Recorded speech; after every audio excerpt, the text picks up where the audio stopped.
민간 작업을 하면서 동시에 그 분단의 흔적들을 몇 개를 찍고 있었는데, 그 분단의 흔적은 이제 사람들의 생활이 있고 그다음에 시설물, 구조물 이렇게 크게 둘로 나눌 수 있어요.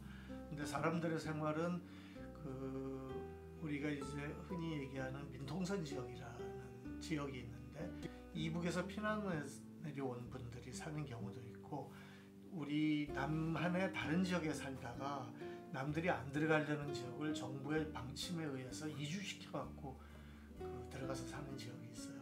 그 사람들이 사는 마을을 전체적으로 불러서 통일촌이라고 그러는데요. 그 통일촌에 대한 작업, 이것은 사람들이 사는 모습에 대한 작업이고요. 그 다음에 분단의 흔적들, 이것은 전쟁 때 만들어진 시설물이라든가 전쟁 이후에 냉전시대에 만든 시설물이 있는데, 그거는 이제 우리가 6.25 전쟁이라는 그 전쟁이 갑자기 벌어진 전쟁이기 때문에 초반에 우리 쪽에서 패퇴를 했잖아요. 이제 후퇴를 하게 됐는데, 똑같은 일이 다시 벌어져서는 안 되겠다라는 생각을 하게 됐어요. 그래서 전쟁이 끝난 다음에 북한의 침략을 막을 수 있는 엄청난 그 시설물들을 만들게 되죠. 무슨 뭐 벙커라든가 토치카라든가 전차가 못 오게 하는 방어선이라든가 도로를 막는 구조물이라든가 이렇게 많은 거를 만드는데, 그 중에 내가 가장 관심을 갖게 된 건 대전차 장애물이에요. 그 여러 가지 군사 시설물 중에 가장 가시적으로 잘 보이고 크기도 크고, 또 그게 이 서울 이북 지역에 사는 사람들의 생활에도 많은 영향을 끼쳐서 대전차 장애물에 제가 주목을 하게 됐어요. 그걸 이제 찍어 나가게 됐는데, 찍어 나가는 과정에서 그 장애물이 똑같은 게 우리나라에만 있는 게 아니고 다른 나라에서 그걸 우리가 카피해 왔다는 걸 알게 됐어요.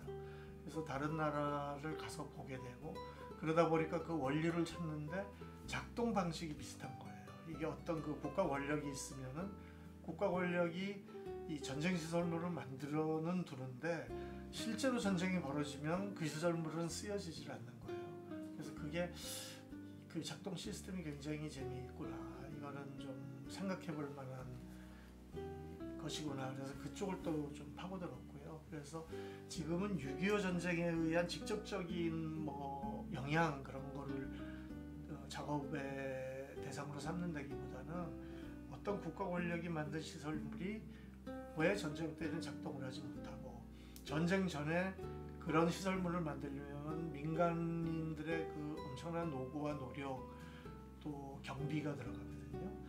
그렇게 만들어 놓고서 왜 제대로 쓰지는 못하든가, 그런 점을 더 보고 있죠. 그래서 지금은 국내와 국외를 아울러서 같이 번갈아가면서 작업을 진행하고 있어요. 대전차 장애물이 이제 구조가 많은데, 그 중에 가장 일반적인 톱니바퀴처럼 생긴 것은 용의 이빨처럼 생겼다고 그래서 용치라고 불러요. 근데 그 용치를 처음 만든 사람은 히틀러예요. 히틀러가 2차 대전 발발하기 전에, 그러니까 폴란드나 프랑스를 침공하기 전에 히틀러가 힘을 쌓아갈 무렵에는 연합국이 자기 독일을 침공하지 않을까 겁을 냈었어요. 그래서 폴란드 국경하고 프랑스 국경에 연합군의 탱크가 들어오지 못하게 하는 방벽을 쌓게 되죠. 그게 용치의 기원이고요. 그 이후에 그걸 보고 유럽의 여러 나라에서 탱크를 막기 위해서 각 나라마다 다 만들어서 유럽의 많은 나라에 그걸 가지고 있고, 우리나라의 용치는 대만이 국공내전으로 인해서 중국 본토에서 대만으로 후퇴하잖아요.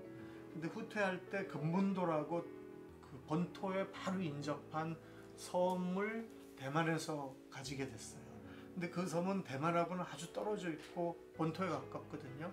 그러니까 이 본토의 군인들이 상륙을 하는 걸 겁을 내가지고 중국 대륙 쪽 해변에 용치를 만들어요. 그 용치가 해안 용치인데요. 우리나라에서 그걸 그대로 가져다가 백령도의 용치를 만들죠. 그래서 저는 그 대만의 용치도 참고를 하고 있고, 그다음에 유럽에 있는 용치, 그다음에 우리나라의 용치, 이렇게 한꺼번에 작업을 해나가고 있습니다. 그러면 그건 아직 오픈되진 않은 작업? 그렇습니다. 예. 기대가 됩니다. 네. 저도 재밌을 것 같아요. 예. 용치라는 단어가 굉장히 좀 가지고 있는 힘이 있는 것 같아요. 예, 그 단어 자체가 힘이 있고요. 용치라는 그 단어의 어원은 독일어거든요. 드라켄젠이라고 그러는데 독일어로 용의 이빨이라는 뜻이에요. 근데 제가 DMZ 사진집을 독일의 출판사에서 만들었는데 독일의 그 제가 만든 사진집 출판사 사장님이 동서독 분단됐을 때 그 분단돼 있던 분단선 근처에서 어린 시절을 보냈대요. 그래서 독일 분단에 관심이 많고 또 용치가 지금 독일에 제일 많이 남아 있고 그래서 용치로 사진집을 한 번 더 내자고 해서 그럼 지금 독일 출판사에서 내년쯤 그 사진집을 출판하면서 그때 소개를 할까 그렇게 생각하고 있습니다. 이런 예를 들어 이런 사진들을 보면 너무 이제 아름다운 풍경처럼 예. 보이잖아요. 예. 그래서 사진을 촬영할 때 어떤 것에 좀 착안해서 촬영하시는지. 나는 그 사진 찍을 때 이 내 DNA에 정보 전달을 해야 된다는 게 각인이 돼 있어요. 왜냐하면 내가 중학교 때부터 사진을 시작했는데 학교 졸업하고 들어간 첫 직장이 신문사잖아요. 그러니까 처음 사진을 직업으로 찍기 시작하면서 교육받은 게 사진엔 정보가 많이 담겨야 된다는 교육을 받았기 때문에 사진을 자꾸 기자의 시각으로 찍는 그게 있어요.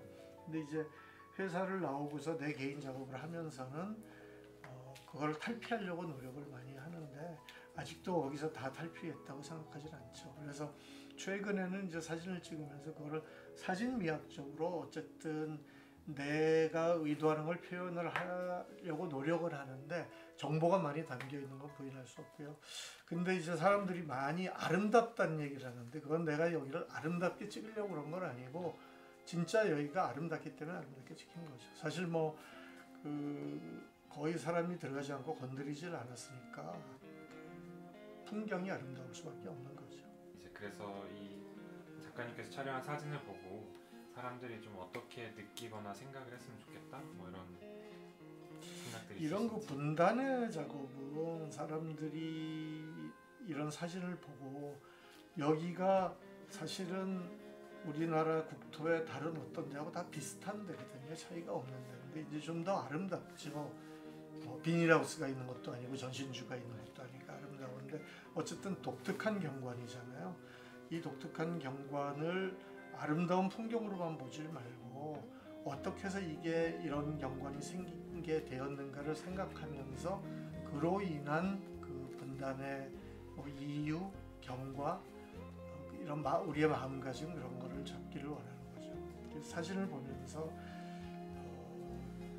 아름다움보다는 슬픔을 먼저 느끼는 게 좋지 않을까 저는 그런 생각을